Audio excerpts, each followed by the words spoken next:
Welcome to Overtime on the Delta News. We're ready to put the show in overdrive. Manning yours controls, yours truly, Blake Levine. So thank you for spending your Sunday night with me, but make sure you buckle up because over the next 30 minutes, we're going to step on the gas and take you on a ride back through the past week in sports. Overtime on the Delta News starts right now.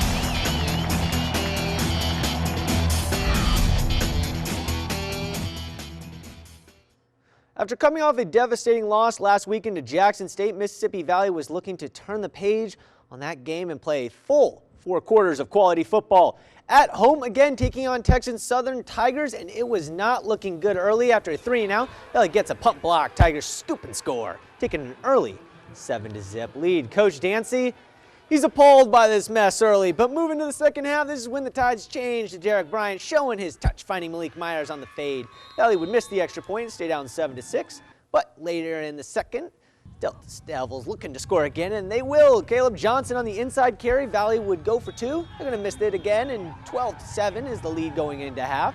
And it was in the second half. It was still all green and white. Tigers backed up in their territory, never good. It wasn't good here. Darius Davis making it happen. The pick 6. All part of a beatdown. Valley wins 35-14.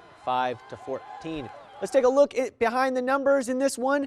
The most glaring stat, 6 turnovers forced by the Delta Devils. While not turning it over themselves, Valley, like most weeks, they win the time of possession battle, 33-35 to 26-05, and 6 for 16 on third down, a big improvement from last week's 4 and 13. Mississippi State taking on Texas. Second quarter, Bulldogs already down 14-0, trying to make some noise. Garrett Schrader finds Stephen Gurdry for the 32-yard score to bring the game within 7. But after another A&M touchdown, later in the second, Mississippi State down 21-7. Kedrick Rogers is going to catch the ball, and he's going to refuse to go down. He doesn't really want to be a part of that. 3 missed tackles, scoop over the Bulldog. Aggies go up 28-7 and piling on in the third quarter. Mississippi State now down 35-10. Isaiah Zuber gets in for the touchdown. Bulldogs still trailing 35-17, and they're going to trail for the rest of this game. A&M, they're going to go on to win 49-30. There's not excuses. There's reasons, and we got to find a way to get this thing to the point where we're playing clean, consistent football and giving ourselves an opportunity to win the game. Some other scores across the state and region. Southern Miss moving to 5-3 on the season after beating Rice 20-6. Now Alcorn going to 6-2 after beating Southern 27-13. For this week's edition of Friday Night Fever, it was really like Thursday night and a little Friday and a little Saturday. It was awful weather Friday, but our game of the week said, whatever, let's play in it. Let's take you out to the game of the week. Greenwood traveling to Clarksdale in what I'm calling the wet bowl because of the rain, and the rain causing problems early. First quarter, the Wildcats center hands slip and hiking the ball. It goes loose. Bulldogs are going to pick it up, and that's going to set up DeAndre the Giant Smith, who's going to get through the line, bobble the baby, cover it up, and take it to the crib for the touchdown. He's even going to point at me after he scores. He knows it was a good play. Greenwood takes a 2-point conversion, 8-zip. Now moving to second, and the maroon and white threatening in the red zone, 4th and 5. Smith taking it himself, but doesn't find any room this time. Wildcats get the ball, but Greenwood going to take this one 28-0. On Thursday night, Pillow Academy making its way northwest to Bayou. We pick you up mid-second with the Mustangs up 14-0. Looking for more. Shane Houston-Stevens going to let the dart fly. Hits the bullseye with Jaden Simcox, a combination we hear on this show weekly. Pillow takes a 21-point lead. Bayou's next drive threatening, but it's 4th and goal. Quarterback looking, but John Floyd Dunn and his amigos coming up with the sack. In the ensuing drive, Mustangs looking to pile on, but the Colts say, not so fast. We got some highlights for overtime. Reese Province keeping his eye on the ball, picking off the deflection. Mustangs win big, though, 42-7. Now let's go out to Greenville High. Hornets at home facing Germantown. Third quarter, visitors cash in with the running of Fred McCaff. Up the gut, Coach McCray and the Hornets in a big hole, trailing 35-12. With Germantown's defense quite nasty, Josh Martin back to pass, but gets suffocated by big 51 Xavier Harris for a huge loss. But in the fourth, Greenville tries to get the offense going, but as Martin hits the baby mayor, Eric Simmons, out in the flat for the first down.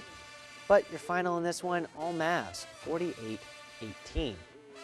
Checking in on Leland, Cubs hosting Powerhouse Charleston. Opening quarter, Leland up 6-0. The Tigers going for the home run, but it's picked off by Jaheim Warford, who undercuts it to kill the threat. But in the second quarter, here comes Charleston on the ground, first with the number, Kayshawn Kasha, with the big gain up the middle. Some of these names are great. Coach Stigler, Coach Sanders calling up the defense to step up, but the Tigers, Mook Prince as crown as he gets into the end zone to tie the game. Final, Tigers come back and win big, 42-12. Well, it's been said a family that prays together stays together. A local family through Proves, that saying holds true for one that plays together as well. For much more, let's go out to Bolivar County with Stephen Robinson and the Johnson family. Who is the best athlete in the family? Show of hands. I Of course, that would be me. Right now. But there's no disagreeing when it comes to the Johnsons being a football family. Starting with Tavares as head coach at Northside, while his wife Matasha, not far from his side on Friday nights, serving as team statistician. I'm a math teacher, and I've always wanted to help, and I knew that would be the best way. It was just a natural fit, with her loving numbers. It gave us something else to do besides, check the bank account. But when checking her attendance record, since taking the position in 2007, she says, I've only missed one game. It's a commitment to the game that stems from their commitment to each other. We're like-minded, and when the couples are like-minded, they have a tendency to understand each other a lot better. So I would definitely say athletics has made our bond stronger.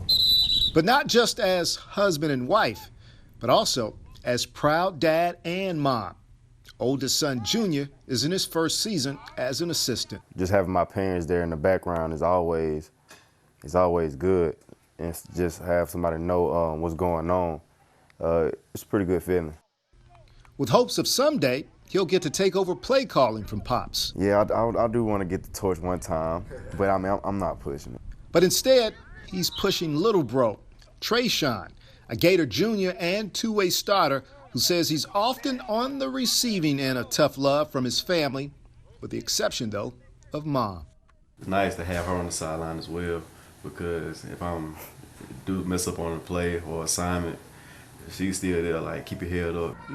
That's part of the reason why I took the career that I did, so that I could be there to support them. Which is why the Johnsons say, I wouldn't want any other way. I wouldn't want any other way. Not really. So this is a dream come true for me. And so far this season, it's been a dream come true. The Gators are undefeated, having allowed only 20 points, which is by far the best in this state. And let's check out what they did this week. Northside making the Johnsons family look good again this week at home in a David versus Goliath matchup with Colma County, and the Gators getting it going on the first drive. Option play, fix out the cameraman, me. But cameraman finds Samaria Daniels, who finds the end zone. Gators go for two, make it go up 7-0. Red Panthers with the ball now, making some noise themselves. Lamont Lee keeps it and takes it for the first down. The north side crowd looking for and waiting for something to cheer about, and they get it. A few plays later, the orange and blue defense gets an interception, almost takes it back to the house. All north side, 70-0. Now it's time to take our first time out of overtime, but when we come back, we show you where Valley's basketball programs rank going into the season, and of course, my spotlight of the week. You won't want to miss it.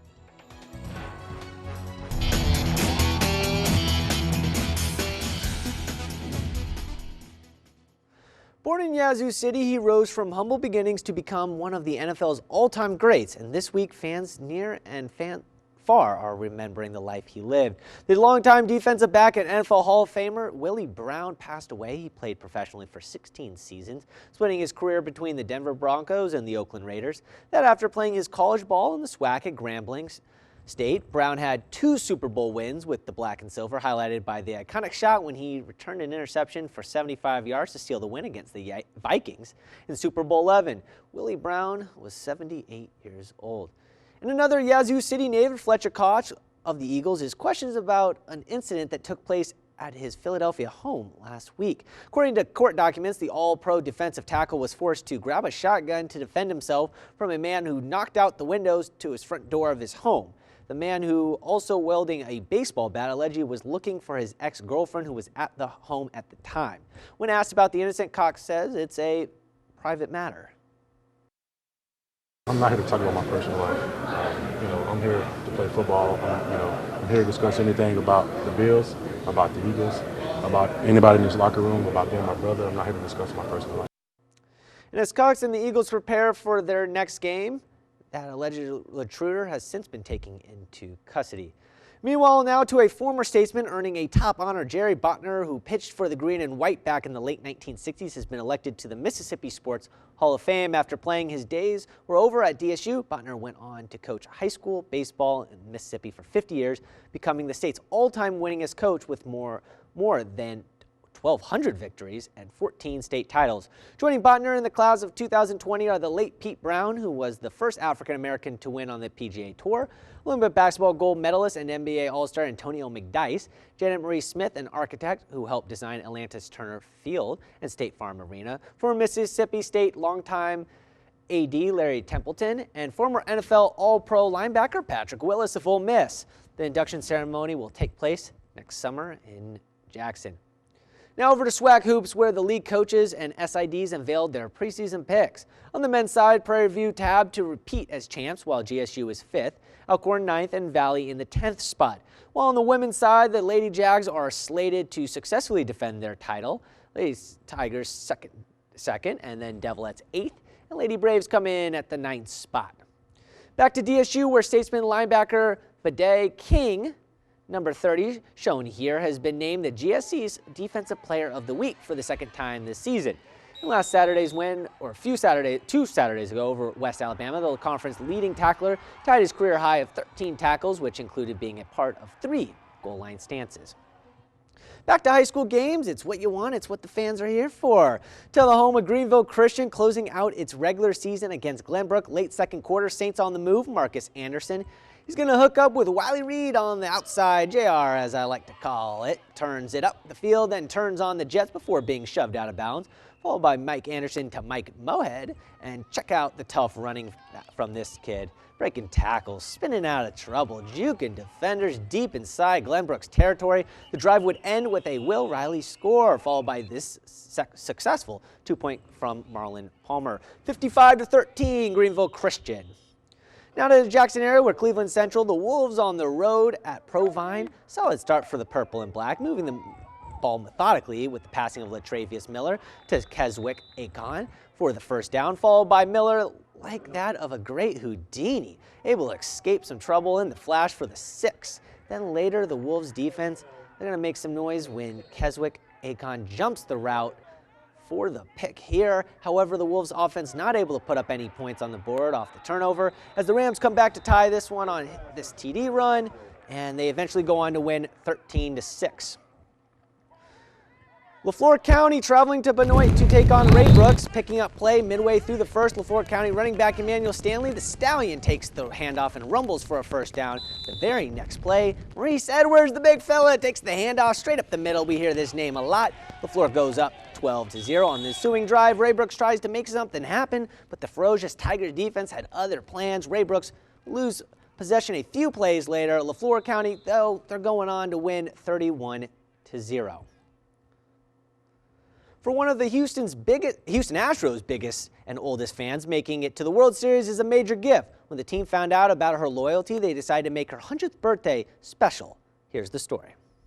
Burma Beal is a big Houston Astros fan. So is the man next to her, Connor McFarland. He works at the Crestview Retirement Community in Bryan. He and Beal have bonded over their love for the Astros. Yeah, the Astros had a really big part in our friendship. Certainly did. So he reached out to the team and asked if they could do something special for Beal's 100th birthday, and they did.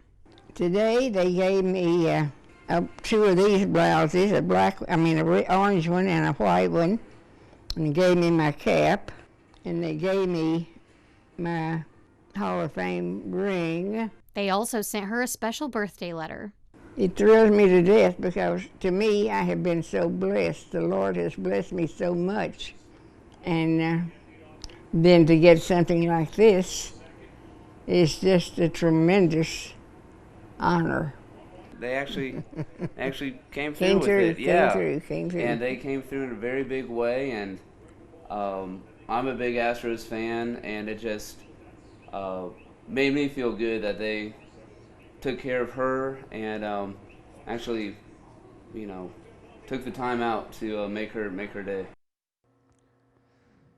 And some big news coming out of the NBA. The New Orleans Pelicans learned their top pick and face their franchise rookie. Zion Williamson will be out for the next 6 to 8 weeks after having surgery on his injured knee. We've now reached the halftime of overtime, but when we return, it's that time of the week for my Spotlight of the Week. We'll be right back.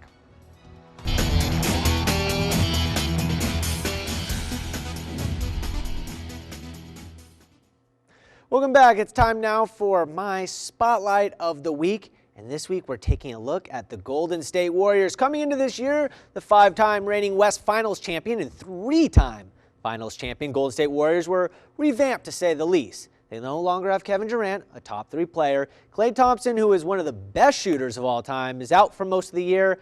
And many of the key bench pieces from the 5-year run are gone. The Warriors are a whole new team with a whole new faces except for Draymond Green, Steph Curry, and Steve Kerr. On Thursday, it was their time to show they haven't hit the doormat. Home opener against maybe the best team in basketball in their new arena, and they stunk up the place, losing 144 to 112. And before you get excited about the 122 points, they shot 39% from the field. Most of it was in garbage time. But it really isn't about the loss. It's about how they looked. I know, it's only game 1, but there were problems, 2 glaring. And the problems were many people thought they could have, but they couldn't, and they don't have enough, and this team's not going to make the playoffs now. Not in the West. This team has too many problems. Maybe if they were in the East, but not in the West. There are too many good teams every night, and if Steph Curry has an off shooting night against a bad team, they'll lose to them too. Yes, I'm talking less than 40 wins. I'm talking about under 500. It may seem extreme, but it's not. Just listen to what Draymond Green and Steve Kerr think of their own team's first game. On a positive note, what did you like about the team? What do you think you can build off from today's game? I think we had some good moments offensively, a few. But I'm not a moral victory type of guy. I'm not leaving this game looking for something to build off on. We sucked. This is more the reality of the NBA. Than the last 5 years we've been living in a world that isn't supposed to exist. Does that sound like a team talking about, oh, it's just one game? No, it doesn't.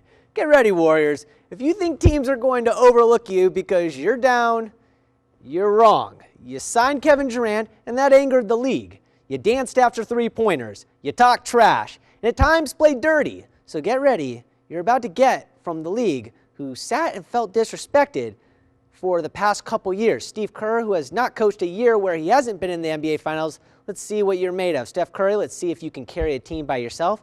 Draymond, can you keep your emotions under control when things go bad? Let's see if you guys are truly the Warriors. And that's my Spotlight of the Week.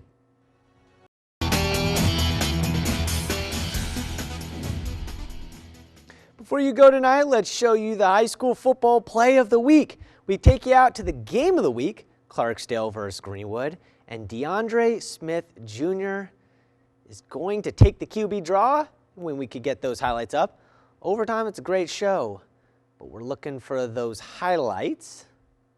Oh, there's DeAndre Smith Jr., and he's going to take the QB draw, bobble the baby here after getting through the first line, recover it, and take it to the crib. Congratulations, Mr. Smith. You made the play of the week. And that's going to do it for overtime, but make sure you tune in every Sunday after the newscast or late night. See you later.